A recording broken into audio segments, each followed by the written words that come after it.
Hello everyone, welcome back to another Monster Legends video, and today's video we are doing Ancestral tier list. Yes, I know, a very unique idea that has never been done before. So anyway, this video is basically my take on the whole thing, especially considering we've had a few new ancestors. So I'm just gonna make a tier list for considering all of the things here, like the new multiplayer update. So basically I'm gonna rank them on how useful I think they are compared to other ancestors, and also how good they are in multiplayer. So before we start, make sure to subscribe, it really helps me out, and let's get started with the tier list. Also, fair warning, this will be in portrait mode because I usually record on my phone. So this is our tier list over here. We got 6 tiers, which starts from the best, really good, good, average, bad, and really bad. So we'll go ahead and rank our monsters. So first off, let's start off with, let's see who we got here. I'll go in a random order. Let's start off with Kharloc, raid skin. So let's see where we can put him. I think he's average because let's be honest, this guy, his moves aren't really the best. He does have tortures, he does have a spammable area that earth skill, but all of that isn't really that great. His moves are like decent at best, and the only good thing he has is his virtue, which is double damage plus triple damage. So they stack and he does 500% more damage. But other than that, his trade torture resistance is a bit unique, I'd say, very unique trait. But other than that, he doesn't really have much going on for him. If it wasn't for his virtues, I'd put him in bad, but because of that virtue and awakening, I'm gonna go ahead and put him in average tier. Now let's move on to Enkidu, and I think this guy is really good. Initially, when I made this video, I was a bit skeptical about this guy because his traits were not that great. But after seeing his moves out and seeing new multiplayer changes, trade disable is one of the most broken things. Obviously, you pair this up with a denier and you can basically conquer any team you want. Now you might be thinking, well, this guy, he's average at best, but why is he in the best tier, the most OP tier possible? And the reason is because he can counter the most important things in multiplayer for a denier. First off, when a denier needs to do something, obviously he has the problem of control immunity, and it also has the problem of megaton. So this guy has trade disable who can get rid of both of them, and pairing him with the denier, he is completely broken in the top leagues as well. Plus, this guy is fairly new, so you can use him in your team as well. He's a good ancestral to get started out with. Although I recommend another ancestral like Mate or Geneza to start out with because he's easier to work with. Anyways guys, let's move on to the next ancestral. So I'm just gonna speedrun these next two. Let's go Robur in really bad tier for obvious reasons. Really bad skills, nothing special at all going on for him. And then let's speedrun this one as well. Tyre the Stormbringer, bad. His traits is bad, and his virtues are not that great either. So that's why I'm gonna go ahead and put him in bad as well. Not good at all. These two ancestrals really, I'd say, the most irrelevant ancestrals we have in the game. Talk about our next ancestral. So this is our tier list we have so far. Now let's move on to the next ancestral, which will be Basheer. Now I'm gonna go ahead and put this guy in really good tier. And I think the reason why he deserves really good tier is because he has evasion removal plus an extra turn, control effect removal plus an extra turn. He has positive effect removal, which applies curse and stamina leak, which pair well together. Then he's got a area 100% stamina removal skill, which might not sound great because of stamina relics, but keep in mind it also does give a random negative effect, so it can land on something great like trigger death in one turn. And it also has a 0 stamina 2-turn cooldown, 50% stamina removal skill, which is an area skill by the way. At 0 turns, it also has a single turn stamina removal skill, and its traits are also really good. It has access to dodge area. Even though it has been nerfed recently, the dodge area trait, it still performs well, I suppose, if you pair it up with a megaton monster, maybe like King of Tomb.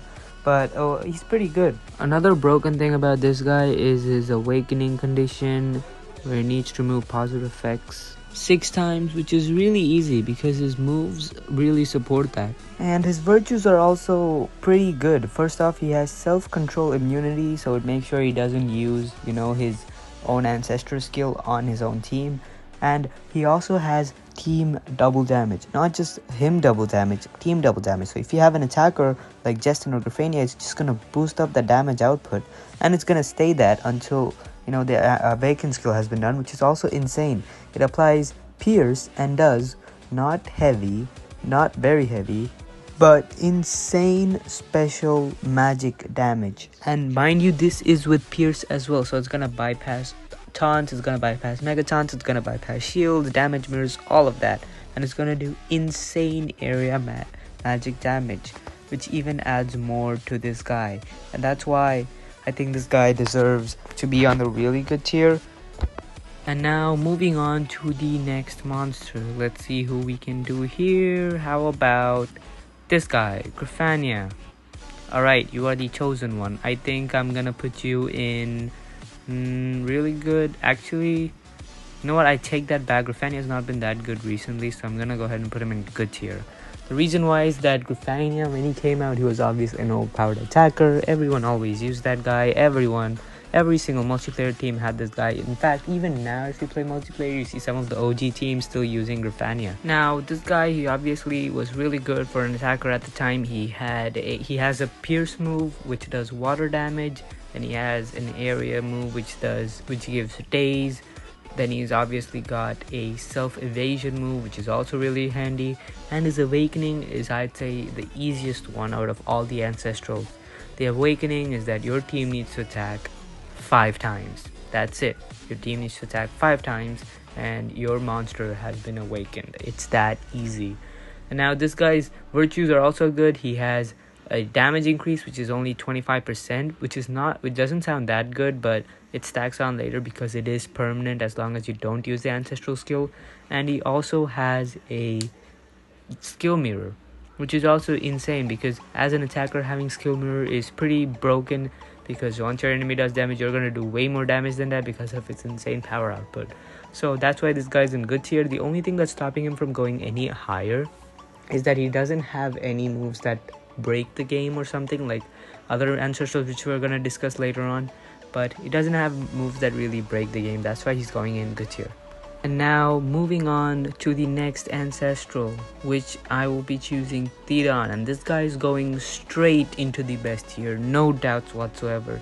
This guy made the greatest comeback ever, really, because before this multiplayer update, I would say he would be probably like good, like right over there. But because of that multiplayer update, I'm gonna put him all the way up to the best tier, because this guy, after the new multiplayer update where they made it so that status casters only activate after the monster get its first move, you can just run this guy with full speed, and he's just gonna rush and he's just gonna deny everyone. And this is the OP combo which I talked about, Enkidu and Thedon. Enkidu trade disables everyone and Thedon just does his thing about controlling everyone. And once he's awakened, which is also really easy to awaken, which is 4 control effects at the same time, which is really easy considering how many control effects this guy can apply. So all we need to do is pair him up with Enkidu. He will trade disable, which will make it easy to give the control effects. So he'll get awakened, he'll apply his death countdown thing, and then he will watch all the enemies suffer. And that's why Thedon is number 1 after the multiplayer update. Alright guys, moving on to the next Ancestral, and this time I think I'm gonna go with let's see, Dialus Hellbringer, or wherever he's called. So this guy is one of the newer Ancestrals released. You can get him by using the summoning tickets and all. And this guy, I'm gonna go ahead and put him in really good tier, and I'll explain why. So first off, his awakening condition is Hellfire 5 times. So it makes sense that this guy can apply Hellfire. Now to start off things, Hellfire is a really good torture. I'd say it's better than Curse because it reduces precision and obviously doubles its damage for 3 turns. So it does up to like 70% damage. And it gives total blind on the last turn. So Hellfire is, I'd say, one of the best tortures in the game. Now this already sounds really good, but his moves are also really good, and so are his traits. So first off, the main highlight of his trait is Super Demon, which is basically a better bulwark trait, and he also has a immunity, an area immunity to trigger death, which is not that great, but it's still an area trait, so I guess that's something that's good. And he also has great moves, and I mean great. So when I first told you about how his awakening is Hellfire 5 times, you would assume he was a torturer, right?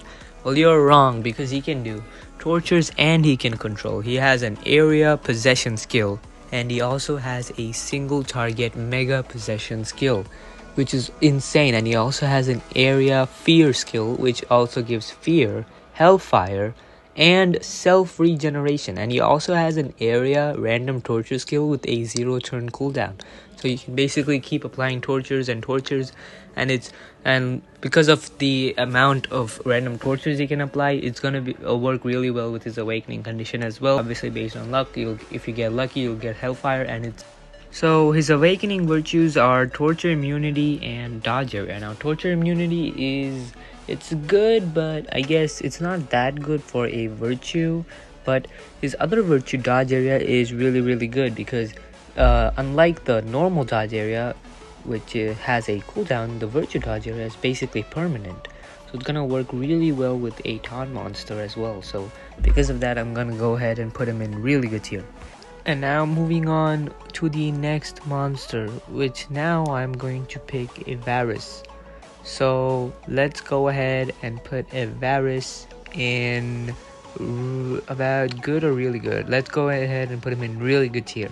Evaris, when he first came out, he was a pretty normal monster. He wasn't overpowered like Mater, Geneza, or Jestin Justice at the time, but he was still good. He was a very balanced ancestral at the time. But now, since a few ancestors have been nerfed, Evaris has been a really good option. Now first off, he's obviously having a really good trait set. He has dodge area, he has status caster evasion at rank 5, and this is important because his awakening is to attack under the evasion trait.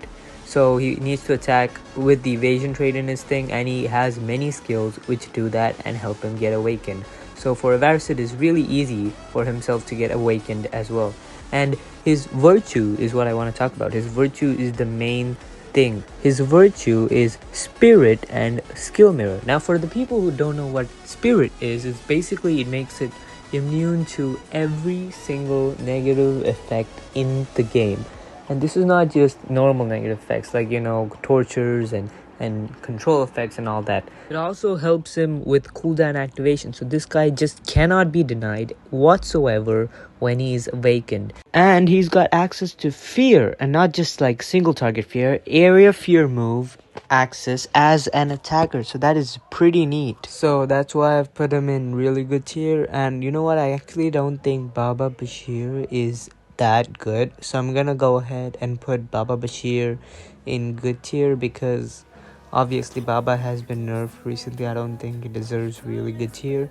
And with that being said, so this is our tier list so far, and let's move on to the next monster. So the next monster I'm going to be talking about right now is going to be Mater Geneza, and this one is going to go straight to the best tier, right on top. So the reason why Mater Geneza is obviously up there is because its traits are really good. It's got Tough, which is a great umbrella trait, and it also has Anticipation. It's very easy to get awakened, and it has not been affected by the multiplayer changes much like Baba Basheer or Jestin. And this guy's awakening is that he needs to apply 12 negative effects, which sounds really difficult at the beginning, but considering how he has moves which apply up to 6 negative effects in one single move, and tons of extra turn skills and anticipation to destroy any extra turn monsters like Jestin, this guy is basically insane in higher levels as well. And he also has access to positive effect removal, which is really good as well, considering how many positive effects there are right now. So many easy to apply, especially Megataunt and Evasion. That's really common in the higher leagues as well. So having a positive effect removal monster is really good. Now Mater is insanely broken, and I guess the only time they're gonna be able to nerf Mater is maybe introduce an Ancestral with negative effect removal, or maybe introduce a new monster with negative effect removal. Until then, Mater is just gonna be the king of multiplayer, along with Thedon and Enkidu for now, unless Social Point releases a Ancestral negative effect removal. But till that, we'll see. Mater is probably the best Ancestral we have so far. Now let's talk about the next monster. And now time for probably the most awaited monster so far, which is the only monster left on the list, Jestin Justice. Now this one's gonna be really difficult for me, honestly, as a Jestin Justice fan. Like, if you asked me a couple weeks ago what he would be, I would put him in the best. But now I have nothing to say about this guy. Like, a couple weeks ago he would be number one. Like, I'm not even gonna lie, he would be at the top most awakened monster, best virtues ever. But now I really hate to say this, but he has to go to good tier. And yeah, he's not that great now. And here's why: the multiplayer changes really affected Jestin. We all remember how broken Jestin was. Just pair him up with any monster which supports damage boosts, like Albanissa or Ion V2 or anything like that. Just pair Jestin up with that, and then he gets instantly awakened. But this was supposed to be fixed. I mean, it was a glitch, it was an error, it was supposed to be fixed a long time ago. But until that, this guy just ruled the entirety of multiplayer. He was labeled #1 monster to have ever existed by Monster Gaming, the biggest Monster Legends YouTuber. But now we see here he exists only in the good tier, not anything above that. And if you guys have made it so far, thank you all so much for watching. That's pretty much it. Subscribe.